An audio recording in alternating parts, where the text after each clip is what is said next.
Hello दोस्तों, स्वागत है आप सभी का टू द पॉइंट के एनवायरनमेंट एंड इकोलॉजी के सेशंस में। हमने पिछले चैप्टर में चंद इंपॉर्टेंट इंस्टीट्यूशंस और मेजर्स के बारे में बात किया था। आज के इस चैप्टर में हम उसी का कंटिन्यूएशन देखेंगे और देखेंगे कौन से और भी चंद इंपॉर्टेंट मेजर्स और इंस्टीट्यूशंस जो है भारत सरकार ने बनाए हुए हैं, खासकर एनवायरनमेंट के प्रोटेक्शन और वाइल्ड लाइफ के प्रोटेक्शन के लिए। तो आइए आज का टॉपिक शुरू करते हैं। सबसे पहला इंपॉर्टेंट कॉन्सेप्ट जिसके बारे में हमें बात करना है वो है सोशल फॉरेस्ट्री। आपने कई बार पेपर में पढ़ा होगा, लेकिन इसका ऑफिशियल डेफिनेशन आपको पता नहीं होगा। तो social forestry means the management and protection of forest and afforestation of barren and deforested lands with the purpose of helping environmental, social and rural development। Social forestry का माना जो कोई भी बैरन लैंड है यानी कि यूजलेस लैंड है, waste जो लैंड है, या फिर डिफॉरेस्टेड लैंड यानी कि डिफॉरेस्ट किया गया है ऑलरेडी लैंड, वहाँ पर फॉरेस्ट एक ज़माने में हुआ करता था लेकिन अब नहीं है। तो इस तरीके के एरियाज में फिर से जाकर आप फॉरेस्ट को वहाँ पर ग्रो करें, उगाएं, वहाँ पर पेड़ पौधे जो है वो फिर से लगवाएं, उसे फिर से जो है हरियाली वहाँ पर लाइक फॉरेस्ट जो है वहाँ पर फिर से ग्रो करें, तो इसे जो है सोशल फॉरेस्ट्री कहा जाएगा। तो जाहिर सी बात है कि इस तरीके के सोशल फॉरेस्ट्री से ऑफकोर्स अफॉरेस्ट्रेशन तो ज़रूर होगा, लेकिन इससे मदद जो है वो एनवायरनमेंट को भी मिलेगी, सोशल एंड रूरल डेवलपमेंट के लिए भी मिलेगी। क्योंकि हमने कई बार देखा कि फॉरेस्ट ड्वेलर्स, ट्राइबल्स वगैरह वो ज़्यादातर इन्हीं फॉरेस्ट प्रोड्यूस पर डिपेंड करते हैं, तो उनके लिए भी ये बहुत ही क्रूशियल लाइवलीहुड माना जाता है। The term social forestry was first used in 1976 by the National Commission on Agriculture, Government of India। तो 1970s में ही पहली बार इस कॉन्सेप्ट के बारे में बात किया गया था। Since social forestry is done on rural areas, the whole village is involved, women, children and villagers participate in planting trees and farmers provide with technical know how. जाहिर सी बात है कि अर्बन एरियाज में आसपास आप डिफॉरेस्टेशन ही करेंगे, वहाँ पर तो अफॉरेस्ट्रेशन का कोई कॉन्सेप्ट ही ज़्यादातर नहीं है या फिर बहुत कम है। तो जाहिर सी बात है कि रूरल एरियाज में ही हमें एरियाज लैंड जो है वो बैरन लैंड से या फिर डिफॉरेस्टेड लैंड्स मिलेंगे, तो वहीं पर जो है हमें फॉरेस्ट्रेशन करना है। और वहाँ पर जाहिर सी बात है कि पूरा विलेजर जो है, रूरल एरिया जो है वो बढ़ चढ़ कर हिस्सा लेता है। वुमेन हो, चिल्ड्रन हो, विलेजर्स हो, वो सभी पार्टिसिपेट करते हैं। और फार्मर्स वहाँ पर होते हैं तो उन्हें भी एडिक्वेट नॉलेज होता है कि किस तरीके से सैम्पलिंग्स वगैरह का इस्तेमाल किया जा सकता है, एडिक्वेट वाटर वगैरह किस तरीके से देना चाहिए, इन सभी के बारे में हमें आसानी से पता चलता है। नेशनल बैम्बू मिशन, और बैम्बू जो है वो दरअसल एक माइनर फॉरेस्ट प्रोड्यूस की तरह देखा जाता है। तो आइए देखते हैं कि बैम्बू के बारे में क्या कहा जाता है। The mission envisages promoting holistic growth of bamboo sector by adopting area based regionally differentiated strategy and to increase the area under bamboo cultivation and marketing.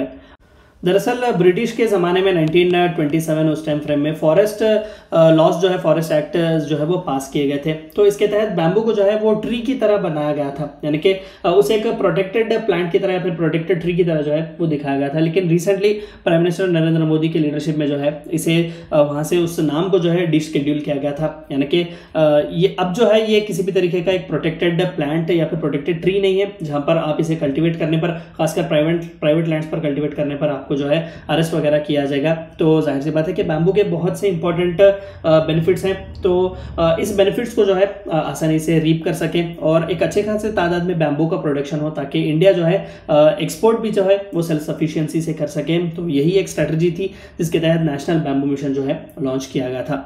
Promotion and diversification of bamboo products through establishment of micro, small, medium and large processing units and development of value chain in bamboo। तो adequate financial facilities की भी बात की गई थी कि जब small, medium और large scale processing units bamboo के रखे जाएंगे तो बैंक के द्वारा जो है आपको लोन्स वगैरह भी दिए जाएंगे, किस तरीके से इस बैम्बू प्रोडक्शन को जो है फर्दर पुश किया जा सकता है। Setting up and strengthening of bamboo mandis, बाजार और rural hearts including promoting online trade. तो डिजिटल इंडिया की बात करते हैं तो बैम्बू भी डिजिटल ही बेचा जाए, तो इस तरीके के कई इंपॉर्टेंट इनिशिएटिव्स लिए गए थे बैम्बू को जो है पुश करने के लिए, बैम्बू के प्रोडक्शन को बढ़ाने के लिए। This was something about national bamboo mission. अगला जो इंपॉर्टेंट मेजर है वो है नेशनल क्लीन एनर्जी फंड। हमने पिछले ही वीडियो में कॉम्पेंसेटरी अफॉरेस्ट्रेशन फंड के बारे में बात किया हुआ था, याद कीजिए, अगर आप भूल गए हो तो रिवाइज कीजिएगा। तो ये जानते हैं कि NCEF है क्या, national clean energy fund. The fund was created in 2010-11।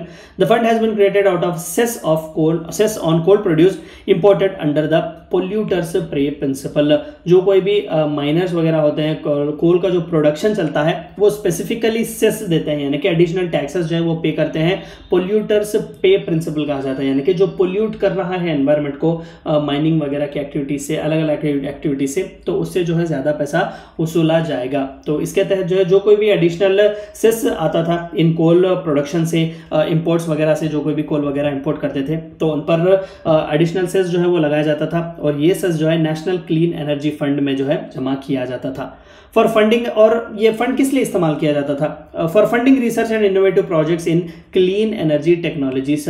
हम सभी जानते हैं कि कोल जो है वो अच्छा खासा एनर्जी का एक सोर्स तो है, लेकिन क्लीन एनर्जी सोर्स नहीं है, क्योंकि ये अपने कार्बन फुटप्रिंट्स जो है छोड़ता है, कार्बन बहुत बुरी तरीके से रिलीज करता है, जो कि again global warming, climate change वगैरह का बहुत इंपॉर्टेंट इशू है। तो क्लीन एनर्जी जब हम कहेंगे तो best example again nuclear energy भी क्लीन एनर्जी मानी जाती है, या फिर जो सोलर विंड एनर्जी वगैरह, जो टाइडल एनर्जी वगैरह, इसे भी कहीं ना कहीं क्लीन एनर्जी ही माना जाता है। तो इस तरीके के इनोवेटिव प्रोजेक्ट्स लेने के लिए, रिसर्च वगैरह करने के लिए नेशनल क्लीन एनर्जी फंड का अमाउंट यूज किया जा सकता है।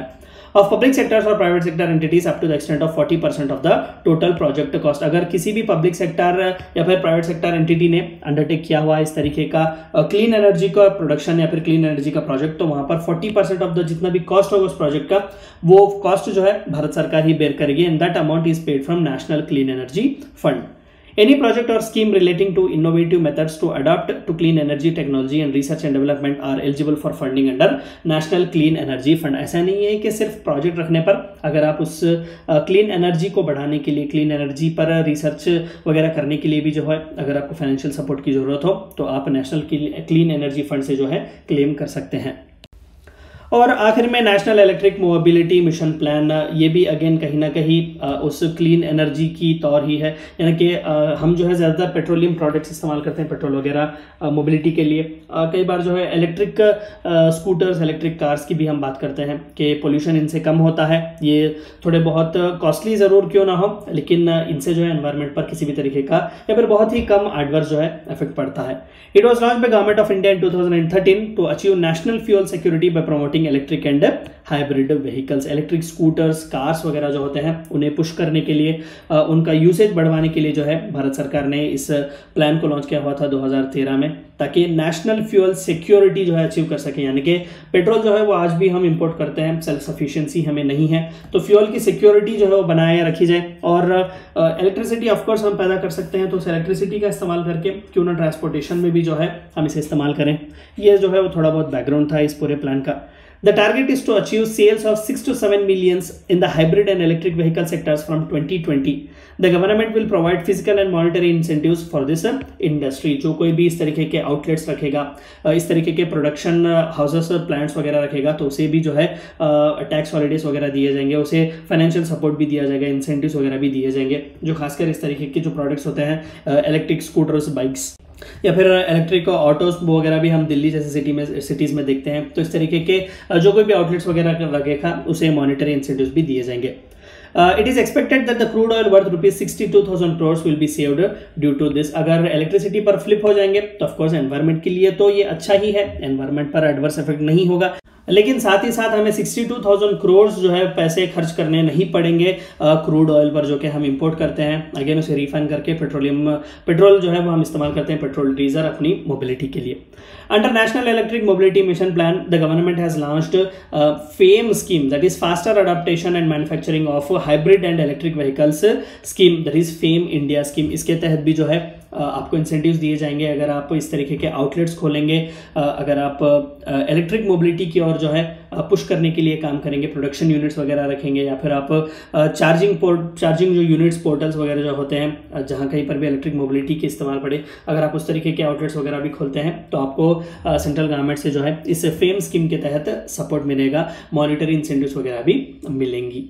ये थी चंद बातें आपको जाननी थी इंपॉर्टेंट इंस्टीट्यूशंस एंड मेजर्स के बारे में। Thank you for watching my video.